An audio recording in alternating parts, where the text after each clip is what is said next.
सुप्रभात। आप सभी का स्टडी क्लासेस में स्वागत है। आज हम लोग जो हमारी जेपीएससी की पीटी 2021 में जो होने वाली है उसका हम लोग जनरल स्टडी पेपर 2 स्टार्ट करते हैं। आज हमारा ये पहला क्लास है। तो हम लोग जानेंगे कि जनरल स्टडी पेपर 2 में झारखंड का इतिहास है। ठीक है, झारखंड के इतिहास से 8 प्रश्न आएगा जो कुल 16 नंबर का होगा। प्रत्येक प्रश्न 2-2 नंबर का होगा। प्रत्येक प्रश्न 2-2 नंबर का होगा, मतलब कि झारखंड का इतिहास यदि हम लोग पढ़ लेंगे तो हम लोग 16 नंबर हम लोग पाने के हकदार हो जाएंगे। तो झारखंड के इतिहास में पहला मेरा जो टॉपिक है वह है मुंडा शासन व्यवस्था। ठीक है, मुंडा शासन व्यवस्था से 1 नंबर का क्वेश्चन, एक प्रश्न आएगा जो 2 नंबर का होगा। ठीक है, एक प्रश्न आएगा जो 2 नंबर का होगा। तो हम लोग इसके बारे में यहाँ पर ये जानते हैं। ये मुंडा जो है ये भारत की एक जनजाति है, जो भारत की जनजाति है। ये हमारे झारखंड में भी निवास करते हैं लोग। इसके अलावा उड़ीसा में, पश्चिम बंगाल में, तो झारखंड के अलावा कहाँ कहाँ निवास करते हैं ये लोग? बिहार में, पश्चिम बंगाल में, उड़ीसा में और झारखंड के छोटा नागपुर में निवास करते हैं। झारखंड में कुल मान्य अनुसूचित जनजातियां जो हैं वो 32 हैं। झारखंड की अधिकांश जनजातियां प्रोटो ऑस्ट्रोलैड प्रजाति की हैं। भाषा के आधार पर झारखंड की जनजातियों को 2 वर्गों में बांटा गया है। पहला को हम लोग कहते हैं ऑस्ट्रिक और दूसरा को बोलते हैं द्रविडियन। जनसंख्या की दृष्टि से झारखंड की तीसरी सबसे बड़ी जनजाति जो है वो मुंडा है। यह कोलेरियन समूह की एक सशक्त जनजाति है। इसकी भाषा मुंडारी ऑस्ट्रो एशियाटिक परिवार की है। इनकी भाषा मुंडारी ऑस्ट्रो एशियाटिक परिवार की प्रमुख भाषा है। ठीक है, जान लें कि मुंडा झारखंड की मूल जनजाति, मूल निवासी नहीं है। ये बाहर से आकर के बसे।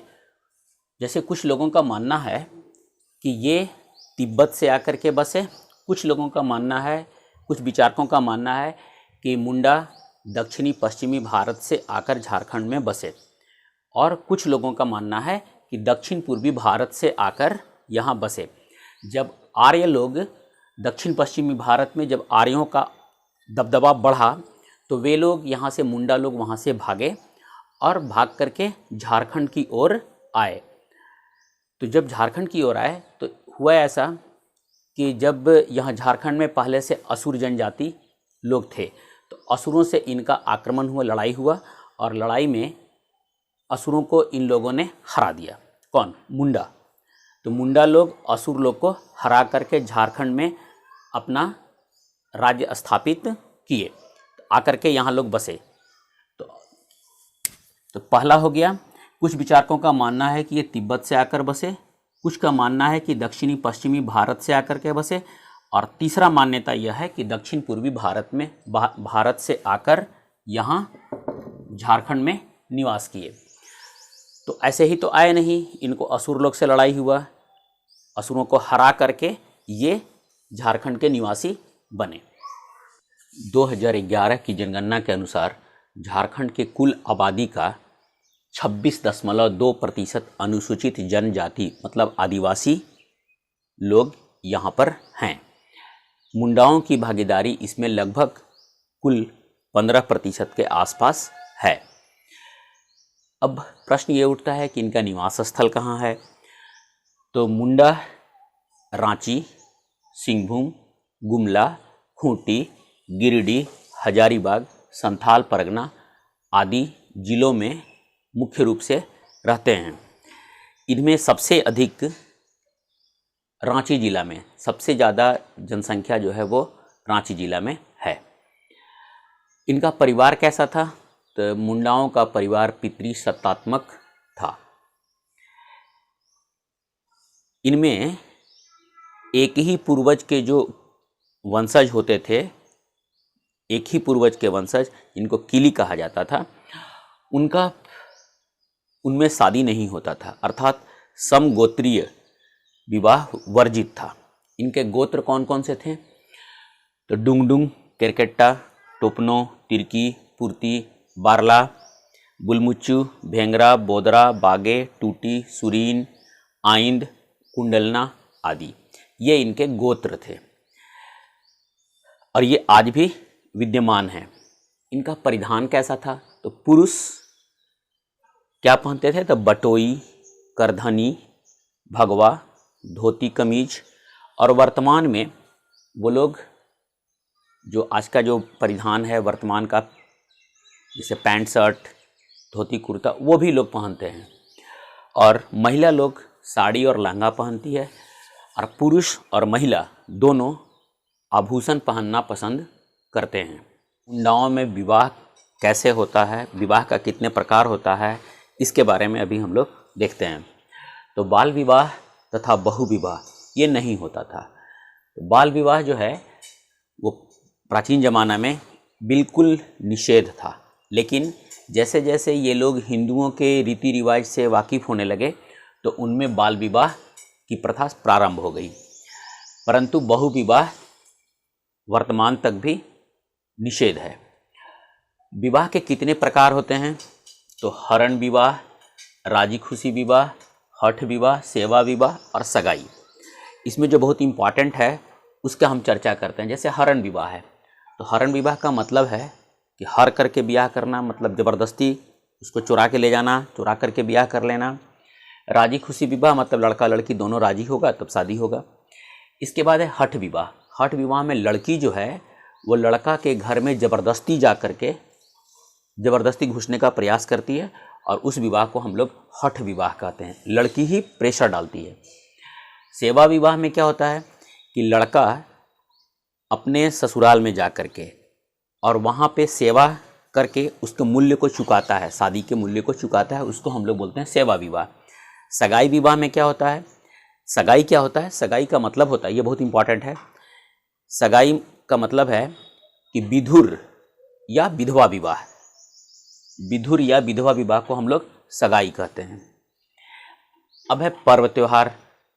तो सरहुल, कर्मा, सोहराई, माघे, फागु, रोआ-पुना, जोमनवा और बतौली, छोटा सरहुल। तो इसमें हम लोग देखेंगे रोआ-पुना क्या होता है। ये धान रोपनी के समय में ये पर्व को मनाया जाता है। जोमनवा क्या होता है? जब नया फसल जब हम लोग के यहाँ कट के आता है तो उस समय में जोमनवा पर्व को मनाया जाता है। इसके बाद बतौली, छोटा सरहुल, ये आषाढ़ के समय में जब खेत की जुताई की जाती है उस समय में ये पर्व को मनाते हैं। मतलब ये प्रकृति से जुड़ा हुआ ये सारा का सारा पर्व है। रोआ-पुना, जोमनवा, बतौली। बतौली को हम लोग छोटा सरहुल के नाम से भी जानते हैं। अब मुंडा के जो देवता होते हैं वो कौन कौन हैं? तो मुख्य देवता उनको हम लोग बोलते हैं सिंह बोंगा। इसके बाद गांव का देवता होता है, तो गांव के देवता को हम लोग हाथू बोंगा कहते हैं। हाथू मतलब होता है गांव। पहाड़ के देवता को बुरु बोंगा बोलते हैं। कुल देवता को ओड़ा बोंगा। गांव की बड़ी देवी जो हैं उनको देसावली कहा जाता है। टोटेम एक इष्ट चिन्ह है, इसकी भी पूजा की जाती है। ये ऋषा मुंडा ये मुंडाओं के एक नेता थे जिन्होंने सभी मुंडाओं को एकत्रित किया। सभी मुंडा को एकत्रित करके सुतिया नागखंड की स्थापना की। ठीक है, सभी मुंडाओं को एकत्रित किए और सुतिया नागखंड की स्थापना किए। और जब वो एकत्रित कर लिए तो वहाँ पर वो सुतिया पाहन को राजा बनाए।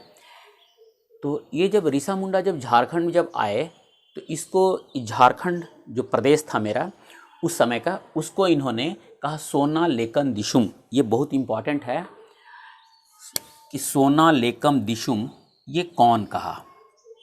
तो कौन कहा? ऋषा मुंडा कहे। इसका मतलब क्या होता है? सोना की तरह देश या सुनहला देश। तो सोना लेकम दिशुम का मतलब होता है सोना की तरह देश। ये प्रश्न बहुत इम्पॉर्टेंट है, इसलिए इसको हम यहाँ पे घेर दिए हैं। ऋषा मुंडा ने जब यहाँ पर जब एकत्रित किए तो एक गणतंत्र की स्थापना की। गणतंत्र का मतलब होता है यहाँ का जो राजा बनेगा वो वोटिंग के थ्रू बनेगा। ऐसा नहीं कि जो जिस वंश का है उसी वंश का आदमी राजा बनता जाएगा, ये काम नहीं किए। तो गणतंत्र की स्थापना किए। सुतिया नागखंड का अंतिम राजा जो था वो मदरा मुंडा थे।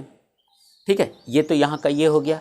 अब हम लोग ये देखते हैं कि जब ये लोग यहाँ पर आकर के निवास किए थे तो निवास करने के बाद इनको खेती करने की आवश्यकता हुई थी। तो ये लोग क्या किए, ये जो मुंडा लोग थे, ये लोग जो जंगल जो था, जंगल को ये लोग काटा, जंगल को काट करके वहाँ खेती के लायक ज़मीन बनाए, निवास के लिए जगह बनाए। तो जो एक वर्ड है खुट्टी,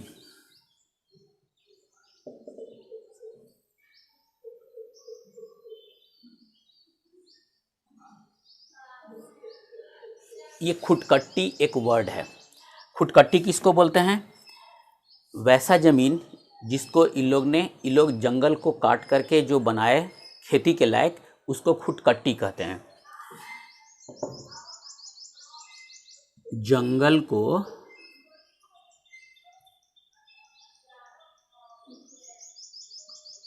काट कर खेती के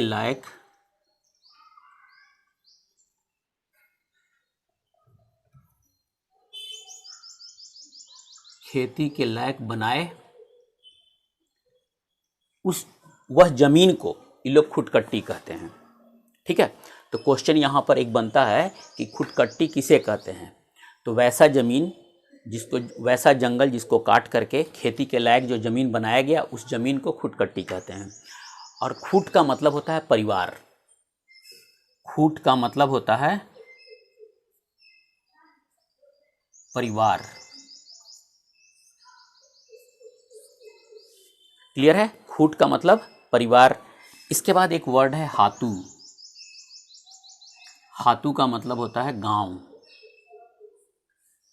एक बात हम लोग यहाँ पर पीछे हम लोग जो लिखे थे कि ऋषा मुंडा जो आए और उसके बाद वो स्थापना किए थे, तो ऋषा मुंडा को हम लोग बिरसा मुंडा के भी नाम से जानते हैं, लेकिन ये बिरसा मुंडा जो हमारे जो भगवान बिरसा मुंडा हैं उनसे बिल्कुल अलग थे। माने दोनों आदमी सेम नहीं है, इसीलिए हमने लिखा है यहाँ पर इनका नाम है ऋषा मुंडा या बिरसा मुंडा। खूंट हम लोग इसके बारे में जान गए। खूंट किसको बोलते हैं? परिवार को। खुटकट्टी गांव किसको बोलते हैं? ये भी हम लोग को पता है। खुटकट्टी ज़मीन किसको बोलते हैं? तो खुटकट्टी किसको बोला जाता है? जो खेती के लायक जो ज़मीन हम लोग बनाते हैं उसको खुटकट्टी। और खुटकट्टी गांव को हातू कहा जाता है। जैसे आज भी हम लोग के यहाँ सोना हातू, उली हातू ये है ना, तो खुटकट्टी गांव को हातू कहा जाता है। जो गांव का जो प्रधान होता है उसको हम लोग हातू मुंडा के नाम से जानते हैं। मुंडा शासन व्यवस्था जो की है वो 4 स्तरीय है। ठीक है, ये 4 स्तरीय है। तो कई परिवार मिल करके बना हातू, माने कई खूंट मिल करके हातू बना। और जब बहुत सारा हातू मिल गया तो पट्टी बन गया। पट्टी जब मिला, कुछ पट्टी का मिला, तो उसके ऊपर हो गया पहाड़ा। और जब पहाड़ा के ऊपर हो गया राज, मतलब पहला स्तरीय, द्वितीय स्तरीय, तृतीय स्तरीय और चतुर्थ स्तरीय। हातू सबसे नीचे हो गया खूंट। खूंट के बाद हातू, हातू के बाद पट्टी, पट्टी के बाद पहाड़ा, पहाड़ा के बाद राज। तो हातू का जो प्रधान होता है उसको हम लोग बोलते हैं हातू मुंडा। और हातू मुंडा का जो सहयोगी है उसको हम लोग बोलते हैं पाहन, जो धार्मिक प्रधान होता है। जैसे हम लोग के यहाँ हिंदू धर्म में जो पुजारी होते हैं, पुजारी का ही काम ये करते हैं पाहन लोग। पाहन के जस्ट नीचे उनका एक सहायक और होता है, उस सहायक का नाम है महतो। महतो का काम है सूचना आदान प्रदान करना। तो मतलब हम लोग यहाँ पर देखें हातू का प्रधान हातू मुंडा का सहयोगी है, 2 सहयोगी हो गया, पाहन और महतो।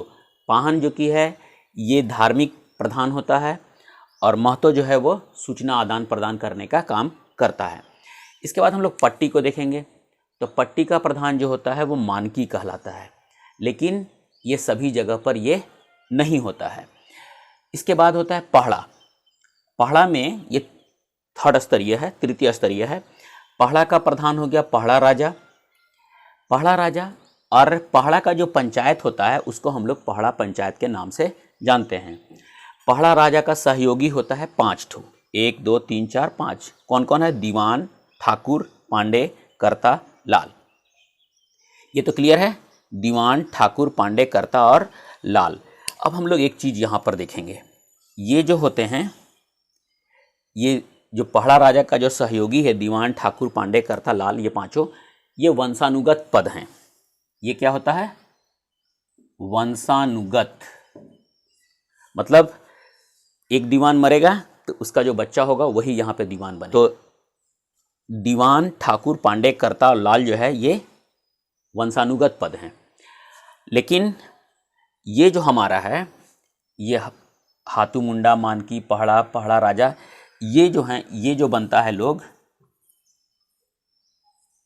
इनका जो चुनाव होता है ये गणतांत्रिक व्यवस्था के आधार पर किया जाता है। ठीक है, तो मतलब जो ये हाथू का प्रधान, पट्टी का प्रधान, पहड़ा का प्रधान और राज का प्रधान, इसका कैसे होगा? इसका वोटिंग के द्वारा इसका चुनाव किया जाता है।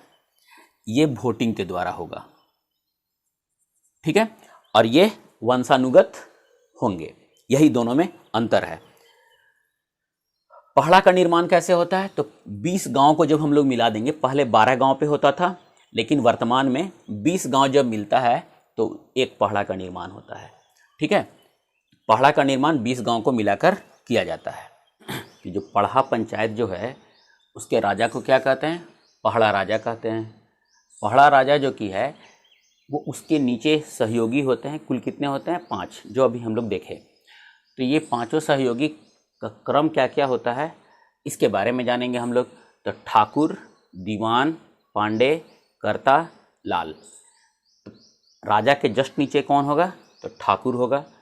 ये राजा के नहीं रहने पे ये वहाँ का कार्यभार, पंचायत का कार्यभार वो देखेगा ठाकुर। ठाकुर के नीचे दीवान होंगे। दीवान 2 तरह के हैं, एक गढ़ दीवान, एक राज दीवान। गढ़ दीवान का मतलब है कि गढ़ ही के अंदर का वो सारा काम देखेगा। ये दीवान का मतलब होता है मंत्री, और राज दीवान वो बाहर का देखेगा। गढ़ दीवान को हम लोग, उसका सहयोगी एक और मिला हुआ है जिसका नाम है बरकराज। बरकराज को वो सिपाही है जिसका काम है सूचना का आदान प्रदान करना। इसके बाद हम लोग देखते हैं दीवान के जस्ट बाद है पांडे, मतलब सबसे ऊपर पहड़ा राजा, दूसरा उसके नीचे ठाकुर, तब दीवान, तब पांडे। पांडे का काम है डॉक्यूमेंट जो होता है उसको देखभाल करने का काम है पांडे का। इसके नीचे है, पांडे से जस्ट बाद है कर्ता, जिसको हम लोग दरोगा के नाम से भी जानते हैं। इसका काम क्या है? इसका काम है मीटिंग में अनुशासन को बनाए रखना। यदि पंचायत में मीटिंग हो रही है तो मीटिंग में जो अनुशासन है उसको देखभाल कौन करेगा? कर्ता। कर्ता के जस्ट बाद है लाल। ठीक है, लाल का मतलब होता है वकील। हम लोग उसको 3 भाग में बांटेंगे बड़ लाल, मंझलाल और छोट लाल। तो बड़ लाल, मंझलाल और छोट लाल, ये हो गया इसका। अब हम लोग उसके नीचे चलते हैं कि ये तो हमारा पूरा का पूरा ये शासन व्यवस्था हो गया। तो ये जो शासन व्यवस्था है इसको हम लोग कहते हैं पहड़ा शासन व्यवस्था भी। पहड़ा पंचायत है तो पहड़ा पंचायत को, मुंडा शासन व्यवस्था को हम लोग पहड़ा शासन व्यवस्था भी कहते हैं। तो हम लोग यहाँ पर देखें क्या कि जो राजा होता है उसको वोटिंग के थ्रू चुना जाता है, और उसके जो सहयोगी होते हैं जो उनके शासन व्यवस्था में देख रेख करते हैं उनको हम लोग, उनका जो पद होता है वो वंशानुगत होता है। मतलब यदि वो मर जाएगा, दीवान मरेगा, तो उसका बेटा या बेटा जो होगा वो बन जाएगा दीवान। इस तरह से ये हम लोग इसको देखें। अब हम लोग यहाँ पर कुछ मुंडा व्यवस्था में, मुंडा शासन व्यवस्था में कुछ स्थल है उसके बारे में जानकारी प्राप्त करते हैं। स्थल को हम लोग यहाँ पर 3 भाग में बांटे, सरना स्थल, अखड़ा स्थल और शासन स्थल। सरना स्थल क्या होता है? यह मुख्य धार्मिक स्थल है। यहाँ जो पूजा का कार्य करते हैं उनको हम लोग बोलते हैं पाहन। पाहन जो हैं वो पुजारी का काम करते हैं, और पाहन के सहायक होते हैं पुजार या पनभरा। और ग्रामीण पुजारी को हम लोग डेहरी कहते हैं, और जो झाड़ फूंक का काम जो करते हैं उनको हम लोग देवड़ा के नाम से जानते हैं। तो ये हो गया हमारा सरना स्थल का। सरना स्थल किसको बोलते हैं? ये मुख्य धार्मिक स्थल है। इसका जो यहाँ जो धार्मिक कार्य को करते हैं उसको हम लोग बोलते हैं पाहन। पाहन के सहायक होते हैं पुजार या पनभरा। अब दूसरा है स्थल अखड़ा स्थल।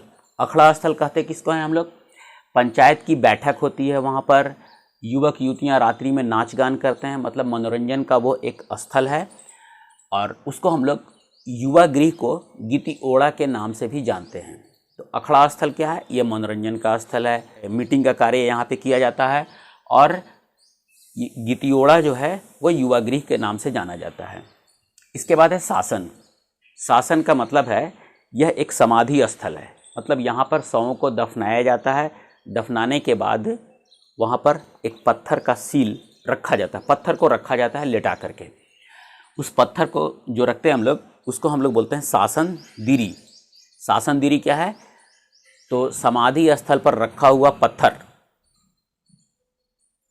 समाधि स्थल पर रखा हुआ पत्थर को हम लोग शासन दिरी कहते हैं। हम लोग ये मुंडा शासन व्यवस्था का हम लोग यहाँ आज पूरा का पूरा देख लिए कि क्या होता है, कैसे होता है और कैसे कैसे यहाँ पे शासन व्यवस्था है, कैसे कैसे शासन किया जाता है, इसके बारे में भी हम लोग जान लिए।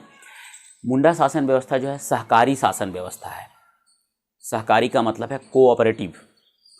और ये जो पाहन हैं इनसे इनको लगान मुक्त भूमि दी जाती है, इसलिए कि ये धार्मिक कार्य करते हैं, इसलिए इनको लगान मुक्त भूमि दी जाती है। तो अभी हम लोग यहाँ पर देखें, यदि आपको अच्छा लगा हो तो हम ये वीडियो को लाइक और शेयर ज़रूर कीजिएगा। और यदि आप मेरे चैनल पर नए हैं तो प्लीज़ मेरे चैनल को सब्सक्राइब ज़रूर कीजिएगा। पूरा वीडियो देखने के लिए बहुत बहुत धन्यवाद।